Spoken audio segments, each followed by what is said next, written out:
ನಾನೀಗ ಹರಳಾಳು ಸಂದ್ರ ಗ್ರಾಮಕ್ಕೆ ಬಂದಿದ್ದೀನಿ. ಇಲ್ಲೇ ಇರ್ತಕ್ಕಂಥ ಒಂದಿಷ್ಟು ರೈತರನ್ನ ಕೂಡ ಮಾತಾಡಿಸುವಂತ ಪ್ರಯತ್ನ ಮಾಡ್ತೀನಿ. ಈಗಾಗಲೇ ನಾವು ಕೂಡ ಎಲ್ಲೂ ಕೂಡ ರೇಷ್ಮೆ ಅಂದ್ರೆ ಯಾವ ರೀತಿಯಾಗಿ ರೇಷ್ಮೆಯ ಸೊಪ್ಪನ್ನ ಹಾಕ್ತಾರೆ, ರೇಷ್ಮೆ ಯಾವ ರೀತಿಯಾಗಿ ಆಗತ್ತೆ, ಆ ಒಂದು ವಿಚಾರವನ್ನೆಲ್ಲ ಇವ್ರ ಜೊತೆ ಮಾತನಾಡ್ತಾ ಹೋಗೋಣ. ಜೊತೆಗೆ ಇವ್ರದ್ದು ಎಷ್ಟರ ಮಟ್ಟಿಗೆ ಎಷ್ಟು ಹೆಕ್ಟೈರ್ ಪ್ರದೇಶದಲ್ಲಿ ಬೇರೆ ಏನ್ ಬೆಳೆಸ್ತಾ ಇದ್ದಾರೆ, ಈ ಎಲ್ಲ ವಿಚಾರಗಳನ್ನು ಕೂಡ ಅವ್ರ ಜೊತೆನೆ ಮಾತನಾಡಿಸ್ತಾ ಹೋಗೋಣ. ಅಮ್ಮ ನಮಸ್ತೆ. ನಮಸ್ತೆ ಸರ್. ನೀವ್ ಏನೇನ್ ಬೆಳೆಸ್ತೀರಾ? ತೆಂಗು, ರೇಷ್ಮೆ, ಹೈನುಗಾರಿಕೆ ಎಲ್ಲ ಮಾಡ್ತೀರಾ? ಎಲ್ಲ ಮೂರು.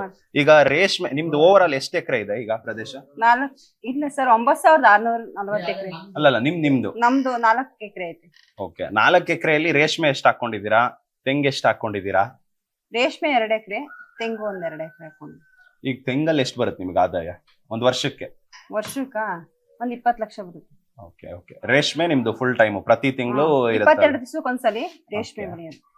50,000 22 ದಿವಸಕ್ಕೆ ಒಂದ್ಸಲಿ. ಓಕೆ ಸರಿ, ಬನ್ನಿ ತೋರಿಸಿ ನಮಗೆ ರೇಷ್ಮೆ ಹೆಂಗಿಡೋದು ಏನು ಅಂತೆಲ್ಲ. ರೇಷ್ಮೆ ಮನೆ ನೋಡಿ ಬೈ. ಹುಳ ನೋಡಿ ಸರ್, ಹ್ಮ್ ಹ್ಮ್ ಹ್ಮ್ 15 ದಿವಸದ ಹುಳ. ಈಗ ಇದೇ ರೇಷ್ಮೆ ಆಗದ? ಇನ್ನೊಂದ್ 2 ದಿವಸದಲ್ಲಿ ಹಣ್ಣಾಗಿ ರೇಷ್ಮೆ ಗೂಡಾಗುತ್ತೆ. 2 ದಿವಸದಲ್ಲೇ ಆಗ್ಬಿಡುತ್ತೆ. ಇದು ಹಾಕಿರೋದು ಯಾವತ್ತು? ಇದೇನಾ ರೇಷ್ಮೆ ಸೊಪ್ಪು? ಸೊಪ್ಪಿದೆ ಸರ್. ಫಸ್ಟ್ ನಾವು ಚಾಕಿ ತರ್ತೀವಿ. ಓಕೆ. ಚಾಕಿ ತಂದಾದ್ಮೇಲೆ 22 ದಿವಸ ಕರೆಕ್ಟ್ ಆಗಿ ಹಣ್ಣಾಗುತ್ತೆ. 22 ದಿವಸಕ್ಕೆ. ಈಗ ಇದು 22 ದಿವಸ ಆದ್ಮೇಲೆ ಫುಲ್ ಅದು ಇದಾಗಿರುತ್ತೆ, ಗೂಡಾಗುತ್ತೆ. ಗೂಡಾಗಿರುತ್ತೆ. ಇದೇನಿರಲ್ಲ ಫುಲ್? ಇದೆಲ್ಲ ಇವಾಗ ಮೇಯ್ ಕೊಡುತ್ತೆ. ಸಾಯಂಕಾಲ ಅಷ್ಟೆಲ್ಲ ಇರಲ್ಲ ಸರ್ ಸೊಪ್ಪು. ಅಷ್ಟು ಬೇಗ ತಿಂದು ಬಿಡುತ್ತೆ? ತಿನ್ಕೊಳುತ್ತೆ. ಇನ್ನೊಂದ್ ಅರ್ಧ ಗಂಟೆ ಹೋದ್ರೇನೆ ತಿನ್ಕೊಂಡಿರುತ್ತೆ. Okay okay okay. ಇದೆಲ್ಲವೂ ಪೂರ್ತಿ ಅದೇ. ಈಗ ಆಗಿರೋದು ರೆಡಿ ಯಾವ್ದು ಇಲ್ವಾ ನಿಮ್ಮ ಹತ್ರ? ಗೂಡಿಲ್ಲ ಸರ್. ಗೂಡಿಲ್ವಾ? 22 ದಿನ ಈಗ ತೆಗ್ದು ಬಿಟ್ಟಿದ್ದೀರಾ ಗೂಡು? ಹಳೇದಿದ್ದ ಗೂಡು ಅದು ಕ್ಲೀನ್ ಮಾಡ್ಬೇಕು ಸರ್. ಮಾಮೂಲಿ ಇದೆಲ್ಲ ಎತ್ತಿ ಕ್ಲೀನ್ ಮಾಡಿ ಹುಳ ಎಲ್ಲ ಹಾಕೊಂಡಾದ್ಮೇಲೆ ಇದೆಲ್ಲ ಎತ್ತಾಕ್ಬಿಟ್ಟು ಮತ್ತೆ ಎಲ್ಲ ಕಚಡ ಎಲ್ಲ ಇದ್ಮೇಲೆ ಬ್ಲೀಚಿಂಗ್ ಪೌಡರ್ ಎಲ್ಲ ಹಾಕಿ ತೊಳೆದು ಎಲ್ಲ ವಾಶ್ ಮಾಡ್ಬೇಕು. ದಿನ ಸೊಪ್ಪು ಹಾಕ್ಬೇಕಾ ಇದಕ್ಕೆ? ಒಂದ್ ದಿನಕ್ಕೆ 3 ಸಲ ಹಾಕೋದು. ಬೆಳಗ್ಗೆ, ಮಧ್ಯಾಹ್ನ, ಸಂಜೆ. ಈಗ ನಿಮ್ದು ಈ ಜಾಗನೆಲ್ಲ ಸರ್ಕಾರ ತೆಗೆದುಕೊಳ್ಳೋದಕ್ಕೆ ಈಗ ಮುಂದಾಗಿದೆ. ಅದ್ರ ಬಗ್ಗೆ ಏನ್ ಹೇಳ್ತೀರಾ? ನಿಮಗೆ ಏನ್ ಅನ್ಸುತ್ತೆ? ನಾವು ಕೊಡಲ್ಲ ಸರ್, ಕೊಡಲ್ಲ. ನಾವ್ ಇದನ್ನೇ ನಂಬ್ಕೊಂಡು ಜೀವನ ಮಾಡ್ತಾ ಇರೋದು. ನಮ್ಮ ಮಕ್ಳನ್ನ ಎಜುಕೇಶನ್ ಕೊಡ್ಸ್ತಾ ಇರೋದು ಇದ್ರಿಂದಾನೆ. ನಾವ್ ವ್ಯವಸಾಯ ಮಾಡ್ಕೊಂಡು ಎಜುಕೇಶನ್ ಕೊಡ್ಸ್ತಾ ಇರೋದು ಎಲ್ಲ ಮಾಡ್ತಾ ಇದೀವಿ ಸರ್. ನಮ್ಮ ಮಕ್ಳುನು ಲಕ್ಷಾಂತರ ರೂಪಾಯಿ ಖರ್ಚು ಮಾಡಿ ನಾವು ಓದಿಸ್ತಾ ಇದೀವಿ. ಒಬ್ಬ ಇಂಜಿನಿಯರ್ ಮಾಡ್ತಾನೆ, ಒಬ್ರು BCom ಮಾಡ್ತಾಳೆ. ನಾವ್ ಇದ್ರಿಂದಾನೆ, ವ್ಯವಸಾಯದಿಂದಾನೆ ನಾವು ಓದಿಸಿ ಎಲ್ಲ ಮಾಡ್ತಾ ಇರೋದು ಸರ್. ಈಗ ಸರ್ಕಾರನು ಕೂಡ ಅಷ್ಟೇ ನಿಮಗೆ ದುಡ್ಡು ಕೊಡೋದಕ್ಕೆ ಮುಂದಾಗಿದೆ. ಇದ್ರ ಬದಲಿಯಾಗಿ ದುಡ್ಡು ಎಷ್ಟ್ ದಿನ ಇರುತ್ತೆ ಸರ್ ನಮ್ಮ ಹತ್ರ? ಎಷ್ಟ್ ದಿನ? ಅವ್ರು ಎಷ್ಟು ಕೋಟಿ ಕೊಟ್ಟರು ತಾನೆ ಎಷ್ಟ್ ದಿನ ಇರುತ್ತೆ? ಒಂದ್ ತಿಂಗಳಲ್ಲೆಲ್ಲ ಖಾಲಿ ಆಗುತ್ತೆ. ಆಮೇಲೆ ಏನ್ ಮಾಡೋದು ನಾವು? ಆ ದುಡ್ಡಲ್ಲಿ ನೀವೇನ ಕಮರ್ಷಿಯಲ್ ಪ್ರಾಪರ್ಟಿ ಬೇರೆ ಕಡೆ ಜಾಗ ತಗೊಳ್ಳಿ ಅನ್ನೋದು? ಬೇರೆ ಕಡೆ ತಗೊಳಕ್ ನಾವು ನಮ್ಮ ಜೀವನ ಕಟ್ಕೊಂಡಿದೀವಿ. ಮತ್ತೆ ಇನ್ನೊಂದ್ ಕಡೆ ಹೋದಾಗ ನಾವು ಜೀವನ ಕಟ್ಕೊಳಕ್ ತುಂಬಾ ಕಷ್ಟ ಆಗುತ್ತೆ ಸರ್. ಎಲ್ ಸಿಗುತ್ತೆ? ಎಲ್ಲಾ ಕಡೆ ಅಕ್ವೇರೇಷನ್ ಮಾಡ್ಕೊಂಡಾಗ ಎಲ್ ಸಿಗುತ್ತೆ ಲ್ಯಾಂಡ್? ಈಗ ಏನಂತೀರಾ ನೀವು ಸರ್ಕಾರಕ್ಕೆ? ಸರ್ಕಾರಕ್ಕೆ ನಾವ್ ಯಾವ್ದೇ ಕಾರಣಕ್ಕೂ ಅವ್ರು ಎಷ್ಟೇ ದುಡ್ಡು ಕೊಟ್ರು ನಾವು ಭೂಮಿ ಕೊಡಲ್ಲ. ನಮ್ ಜೀವನ ನಾವು ಕಟ್ಕೊಂಡಿದೀವಿ. ನಾವ್ ಯಾವ್ದೇ ಕಾರಣಕ್ಕೂ ಭೂಮಿ ಕೊಡಲ್ಲ. ಹಂಗೆ ಭೂಮಿ ಎಲ್ಲಾ ಹತ್ರ ತಗೋಬೇಕು ಅಂದ್ರೆ ಎಲ್ಲಾರ್ಗು ವಿಷ ಕೊಟ್ಬಿಟ್ಟು ಹೊಟ್ಟೋಗ್ಲಿ, ಅವರೇ ಯಾವಾಗ ಅಕ್ವೈರ್ ಮಾಡ್ಕೊಂಡು ಹೊಟ್ಟೋಗ್ಲಿ ಸರ್. ಅಲ್ಲಿವರೆಗೂ ಸರ್ಕಾರಕ್ಕೆ ಭೂಮಿ ಕೊಡಲ್ಲ. ಈಗ ಅಧಿಸೂಚಿ ಕೂಡ ಹೊರಡಿಸಿದೆ ಅಲ್ಲ ಸರ್ಕಾರ. ನಾವ್ ಯಾವ್ದೇ ಕಾರಣಕ್ಕೂ ಭೂಮಿ ಕೊಡಲ್ಲ. ಅವ್ರ ಅಧಿಸೂಚನೆ ಏನೇ ಇದ್ ಮಾಡಿದ್ರು ನಾವ್ ಯಾವ್ದೇ ಕಾರಣಕ್ಕೂ ಭೂಮಿ ಕೊಡೋ ಕಾನೂನು ರೀತಿ ಹೋರಾಟ ಮಾಡ್ತೀವಿ ಸರ್. ಭೂಮಿ ಕೊಡಲ್ಲ ಅನ್ನೋದೇ ನಿಮ್ಮ ಕೊನೆ ನಿರ್ಧಾರ. ಭೂಮಿ ಕೊಡಲ್ಲ. ಅವ್ರ ಎಷ್ಟೇ ಕಾಸು ಕೊಟ್ರು, ಎಷ್ಟೇ ಇದ್ ಮಾಡಿದ್ರು ನಾವು ಭೂಮಿ ಯಾವ್ದೇ ಕಾರಣಕ್ಕೂ ಕೊಡಲ್ಲ ಸರ್. ನಿಮ್ಮ ಹೋರಾಟ ಹೆಂಗಿರುತ್ತೆ? ಈಗಾಗಲೇ ಸರ್ಕಾರ ಹೊರಡಿಸಿರೋ ಅಧಿಸೂಚಿ ವಿರುದ್ಧ ನಿಮ್ಮ ಹೋರಾಟ ಇನ್ನ ತೀವ್ರವಾಗಿ ಮತ್ತೆ ಕಾನೂನು ರೀತಿಲಿ ಹೋರಾಟ ಮಾಡೇ ಮಾಡ್ತೀವಿ ಸರ್. ಹೆಣ್ಮಕ್ಳು, ಅದ್ರಲ್ಲೂ ಹೆಣ್ಮಕ್ಳು ವಿಶೇಷವಾಗಿ ಹೆಣ್ಮಕ್ಳೇನೆ ನಾವು ಬೀದಿಗೆ ನಿಂತು ಹೋರಾಟ ಮಾಡ್ತೀವಿ ಸರ್. ನೀವು ಎಷ್ಟು ವರ್ಷದಿಂದ ಇದು ಮಾಡ್ತಾ ಇದ್ದೀರಾ? ನಾವು 7-8 ವರ್ಷದಿಂದ ಮಾಡ್ತಾ ಇದೀವಿ ಸರ್. 7-8 ವರ್ಷದಿಂದ ನಾವು ಜೊತೆಲಿದ್ವಿ, ಜಾಯಿಂಟ್ ಫ್ಯಾಮಿಲಿ ಇದ್ವಿ. ಬೇರೆ ಆದ್ಮೇಲೆ ಈ ರೇಷ್ಮೆ ಬೆಳಿತಾ ಇದ್ವಿ. ಫಸ್ಟ್ ಮಾಡ್ತಿದ್ವಿ ಒಟ್ಟಿಗೆ ಇದ್ದಾಗ. ನಾವು ಮದ್ವೆ ಆಗಿ 23 ವರ್ಷ ಆಯ್ತು. ನಾವು ಅವಾಗಿಂದ ವ್ಯವಸಾಯನೇ ಮಾಡ್ಕೊಂಡು ಬಂದಿರೋದು ಸರ್. ಅವಾಗಿಂದ ರೇಷ್ಮೆ, ಮುಖ್ಯ ಆಧಾರ. ರಾಗಿ ಎಲ್ಲಾ ರೀತಿ ಬೆಳೆ, ಚಿಲ್ಲರೆ ಬೆಳೆಗಳನ್ನು ಬೆಳ್ಕೊಂಡು. ಇಲ್ಲಿ ಬೆಳೆ ಎಲ್ಲ ಬೆಳ್ಸಕ್ ಆಗಲ್ಲ, ಬರ್ಡ್ ಭೂಮಿ ಅಂತ ಕೆಲವೊಬ್ರು ಹೇಳ್ತಾರೆ. ಈಗ ಸರ್ ಬೆಳಗ್ಗೆಯಿಂದ ನೀವು ನೋಡಿದಿರಲ್ವಾ, ಬರ್ಡ್ ಭೂಮಿ ಅಂತ ಗೊತ್ತಾಗಲ್ವಾ ಅವ್ರಿಗೆ? ಈಗ ನಿಮ್ಗೂ ವಿಡಿಯೋದ ಮುಖಾಂತರ ತೋರಿಸ್ತಾ ಇರೋದು ಬರ್ಡ್ ಭೂಮಿ ಎಲ್ಲ ಇದು ಫಲವತ್ತತೆ, ಅದೇ ಫಲವತ್ತತೆ ಇಲ್ಲ ಅಂತ ಗೊತ್ತಾಯ್ತಲ್ವಾ ಅವ್ರಿಗೆ? ನೀವು ನೋಡಿ, ಫಲವತ್ತತೆ ಐತಾ? ಇದ್ರ ಬೆಳೆ ಬೆಳಿಬೋದಾ, ಬೆಳೆ ಬೆಳಿಬಾರ್ದ ಅಂತ ನೀವೇ ನೋಡಿ ಹೇಳಿ. ಇಲ್ಲಿ ಇವ್ರು ಕೂಡ ಅದೇ ಮಾತನ್ನ ಹೇಳ್ತಾ ಇದ್ದಾರೆ. ಇದು ಬರ್ಡ್ ಭೂಮಿ ಅಲ್ವೇ ಅಲ್ಲ, ಯಾವುದೇ ಕಾರಣಕ್ಕೂ ಇದು ಬರ್ಡ್ ಭೂಮಿ ಅಲ್ಲ. ನಾವು ಫಲವತ್ತಾದ ಭೂಮಿ ಇದೆ. ನೀವು ಕೂಡ ನೋಡಿದ್ದೀರಾ, ಬೆಳಗ್ಗೆಯಿಂದ ಸಾಕಷ್ಟು ಕಡೆ ನೋಡಿದ್ದೀರಾ. ಇಲ್ಲೆಲ್ಲೂ ಕೂಡ ಬರ್ಡ್ ಭೂಮಿ ಇಲ್ಲ. ಈ ರೇಷ್ಮೆಯೇ ನಮ್ಮ ಆಧಾರ. ಇದನ್ನೇ ನಂಬ್ಕೊಂಡು ನಾವು ಜೀವನವನ್ನ ನಡೆಸ್ತಾ ಇದೀವಿ. ಇದನ್ನ ಬಿಟ್ಟು ನಾವು ಯಾವ ಕಡೆಗೆ ಹೋಗ್ಬೇಕು? ಈಗ ಸರ್ಕಾರ ನಮ್ಮನ್ನ ಹೋಗು ಅಂತ ಹೇಳಿದ್ರೆ ಅಂತ ಹೇಳ್ತಾ ಇದ್ದಾರೆ ಇಲ್ಲಿರ್ತಕ್ಕಂಥವ್ರು. ಇನ್ನು ನೋಡ್ತಾ ಹೋಗೋಣ ಬೇರೆ ಬೇರೆ ಗ್ರಾಮಗಳಲ್ಲಿ ಏನ್ ಹೇಳ್ತಾರೆ ಅಂತ. ಈಗ ಸಮಯ 4 ಗಂಟೆ. ಕಂಚಗಾರನಹಳ್ಳಿ ಪಂಚಾಯಿತಿ ಹೊಸೂರ್ ಗ್ರಾಮಕ್ಕೆ ನಾವು ಬಂದಿದ್ವಿ. ಇಲ್ಲಿ ಸಾಕಷ್ಟು ಪ್ರಯತ್ನ ಕೂಡ ಮಾಡಿದ್ವಿ. ಬೆಳಗ್ಗೆಯಿಂದ ಮಾತಾಡ್ಸಕ್ಕೆ ಸಾಕಷ್ಟು ಜನರಿಗೆ, ಎಲ್ಲರೂ ಕೂಡ ಇದಕ್ಕೆ ನಾವು ವಿರೋಧ ವ್ಯಕ್ತಪಡಿಸ್ತೀವಿ, GBIT ಆಗೋದು ಬೇಡ ಅಂತ ಹೇಳ್ತಾ ಇದ್ರು. ಈಗ ಇದು ಕೊಡ್ಲಿ, ಆಗೋದು ಒಳ್ಳೇದೇ, ಯಾವ ರೈತನಿಗೆ 2.5 ಕೋಟಿ ಸಿಗುತ್ತೆ ಅಂತ ಹೇಳುವಂತ ವ್ಯಕ್ತಿ ನನಗೆ ಸಿಕ್ಕಿದ್ದಾರೆ ಇಲ್ಲಿ ಹೊಸೂರು ಗ್ರಾಮದಲ್ಲಿ. ಅವ್ರನ್ನೇ ಮಾತನಾಡಿಸ್ತಾ ಹೋಗ್ತೀನಿ.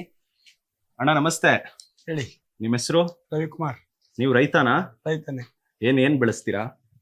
ಏನ್ ಬೆಳೆಯಕ್ಕಾಯ್ತದೆ ಜೀವದಲ್ಲಿ, ರಾಗಿ ಬೆಳಿಬೇಕಷ್ಟೇ. ರಾಗಿ ಬೆಳೆಬೇಕು. ಎಷ್ಟು ಎಕರೆ ಇದೆ ನಿಮ್ದು? 1 ಎಕರೆ ಇದೆ. 1 ಎಕರೆ ಇದೆ. ಏನೀಗ ರಾಗಿ ಬೆಳೆಸ್ತಿದ್ದೀರಾ? ರಾಗಿ. ಓಕೆ, ಎಷ್ಟು ಬರುತ್ತೆ ಆದಾಯ 1 ಎಕರೆ ರಾಗಿಗೆ? ಅಯ್ಯೋ, ಖರ್ಚು ಕಳೆದು ಎಲ್ಲ 1 ಮೂಟೆ ಸಿಕ್ಪದ ಅಷ್ಟೇ. 1 ಮೂಟೆ ರಾಗಿ ಸಿಗುತ್ತೆ ಎಲ್ಲ ಖರ್ಚು ಕಳೆದ್ರೆ. ಮತ್ ಜೀವನ ಹೆಂಗ್ ನಡೆಸ್ತಿದ್ದೀರಾ?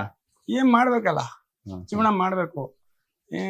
ಒಟ್ಟಿನಲ್ಲಿ ಅಕ್ವೈರ್ ಆದ್ರೆ ನಾವ್ ಏನೋ ಒಂದು ವೃದ್ಧಿ ಬೇರೆ ಕಡೆ ಏನಾರ ವೃದ್ಧಿ ಮಾಡ್ಬೋದು. ಇಲ್ಲಿ ಆಗಿಲ್ಲ ಅಂದ್ರೆ ಏನ್ ಮಾಡೋದು? ರೈತ ಕೊಡ್ತಾನ 2.5 ಕೋಟಿ. ಈಗ ಆಗೋದು ಒಳ್ಳೇದು ಅಂತೀರಾ ನೀವು? ನಮಗ್ ಬೇಕು, ಅಕ್ವೈರ್ ಬೇಕು.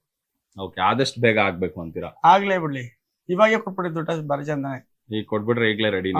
ಮತ್ತೆ ಸುಮಾರು ಜನ ವಿರೋಧ ವ್ಯಕ್ತಪಡಿಸಿದ್ದಾರೆ, ಈ ತರ ಎಲ್ಲ ಫಲವತ್ತಾದ ಭೂಮಿನ ನಾವು ಬಿಟ್ಟು ಹೋಗಕ್ ಆಗಲ್ಲ ಅಂತ. ಅವ್ರಿಗೆ ಏನ್ ಹೇಳಿ? ಏನ್ ಫಲವತ್ತಾಗಿ ಬುದ್ಧಿ ಕಲಿಯಕಲ್ಲ ನನ್ನ ಮಕ್ಳು, ಅವ್ರಿಗೆ ಬೇಕು ಅಕ್ವೈರು, ಆದ್ರೂ ಮುಂದಾಳಕ್ ಬರಲ್ಲ. ಏನಕ್ ಬರ್ತಾ ಇಲ್ಲ ಅವರು ಅಂತ? ಅವ್ರು ಮುಂದೆಯಿಂದ ಹಾಕೊಂಡ್ ಬಂದವರಲ್ಲ, ಇದನ್ನ ಯಾವ್ದಪ್ಪ ಅದು ಹಸ್ರದ್ದು ಹಾಕೊಂಡವ್ರಲ್ಲ. ಈಗ ಮೊನ್ನೆ ಯಾರನ್ನ ವಿಚಾರಿಸ್ದೆ, ಏನ್ ಹಾಕೋತಾ ಇದಿ ಇದನ್ನ ಅಂತ ಕೇಳಿದೆ. ಮುಂದೆಯಿಂದ ಹಾಕೊಂಡ್ಬಿಟ್ಟಿದೀನಿ, ಈಗ ನಾನು ಹಿಂದಕ್ಕೂ ಹಾಕಾಗಲ್ಲ, ನನಗೆ ಅಕ್ವೈರ್ ಬೇಕು ಅಂತ ನಿನ್ನೆ ಕೂಡ ಹೇಳಿದ್ರು ಬೈರ್ಮಂಗ್ಲ. ಮತ್ ನಾವು ಬೆಳಗ್ಗೆ ಸುಮಾರು ಜನನ್ ಮಾತಾಡಿಸ್ತಾ ಇದ್ವಿ. ಆಮೇಲೆ ಆ ವಾಟರ್ ಟ್ಯಾಂಕ್ ಮೇಲಿಂದ ಕೂಡ ತೋರಿಸಿದ್ರು, ಎಲ್ಲ ಗ್ರೀನರಿ ಕಾಣುತ್ತೆ, ಈ ತರ ಎಲ್ಲ ಮರನ್ ಕಡಿದ್ರೆ ಸರಿ ಅಲ್ಲ ಅಂತ ಹೇಳ್ತಾ ಇದಾರೆ. ದುಡ್ಡು ಕೊಡಲ್ವಾ ಅವರು? ದುಡ್ಡು ಕೊಡ್ತಾರೆ, ಆದ್ರೆ ಪ್ರೆಸೆಂಟ್ ಬೆಲೆ ಬಂದ್ಬಿಟ್ಟು 9 ರಿಂದ 10 ಕೋಟಿ ಇದೆ. ಇವ್ರು 2 ಕೋಟಿ ಕೊಡ್ತಾ ಇದ್ದಾರೆ ಅಂತಾರೆ. ಎಷ್ಟಿದೆ ನಿಜವಾದ ಬೆಲೆ? ಎಷ್ಟಿದೆ ನೀವ್ ಹೇಳಿ. ಅಲ್ಲ ಸರ್, ನಾವು 3 ಲಕ್ಷಕ್ಕೆ 2 ಲಕ್ಷಕ್ಕೆಲ್ಲ ಮಾರಿದೀನಿ. 5 ಎಕರೆ ಮಾರಿದೀನಿ. 2 ಲಕ್ಷಕ್ಕೆ, 1.5 ಲಕ್ಷಕ್ಕೆ, 1 ಲಕ್ಷಕ್ಕೆ ಎಲ್ಲ ಮಾರಿದೀನಿ. ಇನ್ನು ಪಾಪ 1 ಎಕರೆ ಅದೇ ನಂದು. ಇವತ್ತಿದ್ರೆ 10 ಕೋಟಿ ವಾರಸ್ದಾರ ಆಗ್ತಿದ್ರ ನೀವು? 10 ಕೋಟಿ ಆಯ್ತಿದ್ದು. ಇವಾಗ ನನಗೆ ದುಡ್ಡು ಬೇಕು, ನಾನು ಜಮೀನ್ ಮಾರ್ತಾ ಇದ್ದೀನಿ. ತಕೊಳ್ಳಿ, 2.5 ಕೋಟಿ ಏನು ಸುಲಭನಾ? ರೈತರು ಯಾರು ಆಗ್ತಾರೆ? ಕರ್ಕ ಬರ್ರಿ. ಸರಿ, ನಾನು ಇವ್ರನ್ನ ಮಾತಾಡಿಸ್ತೀನಿ. ಅಣ್ಣ ನಿಮ್ಮ ಹೆಸರು? ಅಣ್ಣ ವಿನಯ್ ಕುಮಾರ್ ಅಂತ ಸರ್. ಕುಮಾರ್ ಅಂತ. ನಮ್ದು 6 ಎಕರೆ ಜಮೀನ್ ಇದೆ. ಓಕೆ. ನಮ್ದು ಹೊಸೂರು ಸರಿ ನಂಬರ್ 6 ಎಕರೆ. ಒಂದ್ರಲ್ಲಿ 3 ಇದೆ. ಇಲ್ಲಿ ಗದ್ದೆ 1 ಎಕರೆ ಇದೆ, ಮತ್ತೆ ಅಲ್ಲಿ ಅಂಗಡಿಪಡೆಯಲ್ಲಿ 2 ಎಕರೆ ಇದೆ. ನಮ್ದು 2.5 ಕೋಟಿ ಕೊಡಕ್ ನಾವು ರೆಡಿ ಇದೀವಿ. ಯಾರು ಅಂತ ಗಂಡಗಳು ಇದ್ರೆ 2.5 ಕೋಟಿ ತಗೋಬಹುದು. 10 ಕೋಟಿ ಮಾರ್ಕೊಳ್ಳಿ. 2 ಕೋಟಿ ತಗೊಳ್ಳಿ ಅವರು. ನೀವು ಸರ್ಕಾರಕ್ಕೆ ಕೊಡಕ್ ರೆಡಿ ಇದೀರಾ? 2.5 ಕೋಟಿ ಸರ್ಕಾರ ಕೊಡ್ತೀವಿ ನಾವು, ಯಾಕಂದ್ರೆ ಸರ್ಕಾರ ಒಳ್ಳೆ ರೇಟ್ ಕೊಡ್ತಿದೆ. ಯಾಕಂದ್ರೆ ಈಗ ನಾವು ಈ ದಲ್ಲಾಳಿಗಳ ಮುಖಾಂತರ ನಾವು ಅವ್ರಿಗೆ 80 ಲಕ್ಷಕ್ಕೆ 90 ಲಕ್ಷಕ್ಕೆಲ್ಲ ಮಾರಕ್ ನಾವು ರೆಡಿ ಇಲ್ಲ ನಾವು. ಕೆಲವೊಬ್ರು ಬೇಡ ಅಂತಿದ್ದಾರೆ, ಕೆಲವೊಬ್ರು ಈಗ ನೀವು ಬೇಕು ಅಂತಿದ್ದೀರಾ. ನನಗೆ ಬೆಳಗ್ಗಿಂದ ಸಿಕ್ಕಿರೋ 10 ಜನ ಯಾರು ಬೇಡ ಅಂದವ್ರೆ. ಈಗ 11ನೇವ್ರು 12ನೇವ್ರು ಇಬ್ರು ಮಾತ್ರ ಬೇಕು ಅಂತಿದ್ದೀರಾ. ಈಗ ನಾವ್ ಯಾರ ಪರ ಇರ್ಬೇಕು ನೀವ್ ಹೇಳಿ ಸರ್? ಈಗ ನೀವು ರೈತರ ಪರನೇ ಇರಿ ಸರ್, ಈಗ ನಾವು ರೈತರುಗಳೇ. ಆದ್ರೆ ಸರ್, ಈ ವಿಚಾರದಲ್ಲಿ ಏನ್ ಗೊತ್ತಾ, ಅಕ್ವೈರ್ ಬೇಕು ಅಂತ ಈಚೆ ಬಂದ್ರೆ ಬೈತಾರಲ್ಲ ಸರ್, ಅದು ಇದಾಗ್ತಿದೆ ಅವ್ರಿಗೆ. ಈಗ ನಿಮ್ದು 6 ಎಕರೆ ಇದೆ ಅಂತ ಹೇಳಿದ್ರಿ. 6 ಎಕರೆಯಲ್ಲಿ ಏನ್ ಬೆಳೆಸ್ತೀರಾ ನೀವು? ಬನ್ನಿ ಸರ್, ನೋಡೋಣ ಅಂತ ಏನ್ ಬೆಳೆಸಿದೀನಿ ಅಂತ. ನಾನು ಆಳ್ಗೊಳ್ಸಿದ್ದೇನೆ, ಬಿಟ್ಟಿದ್ದೀನಿ ನಾನು. ಈಗ ಯಾರು ತಗೋಬಹುದು, 2.5 ಕೋಟಿ ತಗೋಬಹುದು. ಈಗ ಖಾಲಿ ಇದೆ ನಿಮ್ ಜಾಗ? ಇದೆ. ನಾನು ದುಡ್ಡು ಕೇಳ್ತಿಲ್ಲ. ನಾನು ಹೋಗ್ತಾರೆ ಪಾರ್ಟ್ನರ್ಶಿಪ್ಗೆ. ನಾನು ಹಾಕ್ತಿರೋದು 50% ಪಾರ್ಟ್ನರ್ಶಿಪ್. ನಂದು 6 ಎಕರೆಗೂ ನಾವು ಜಮೀನಿಗೆ ಹಾಕಿದ್ವಿ ಸರ್ ನಾವು. ನಾನು ಯಾವ್ದ ಕಡೆ ದುಡ್ಡು ಇಸ್ಕೊಳ್ಳಲ್ಲ. ನಮ್ಗೆ ದುಡ್ಡು ಅಗತ್ಯ ಇಲ್ಲ.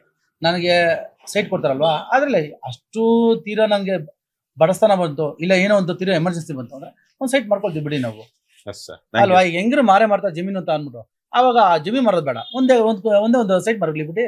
ಈಗ ಉದ್ಧಾರ ಮಾಡಕ್ ಆಗೋದಕ್ಕಾಗಲ್ವಾ ರೈತ? ಇಲ್ಲಿಂದ ಬೆಳಗ್ಗೆಯಿಂದ ಕೂಡ ಸಾಕಷ್ಟು ಜನ ಇದಕ್ಕೆ ವಿರೋಧ ಅನ್ನೋದು ಕೂಡ ಹೇಳ್ತಾ ಇದ್ರು. ಈಗ ಪರವಾಗಿ ಕೂಡ ಮಾತನಾಡ್ತಿದ್ದಾರೆ.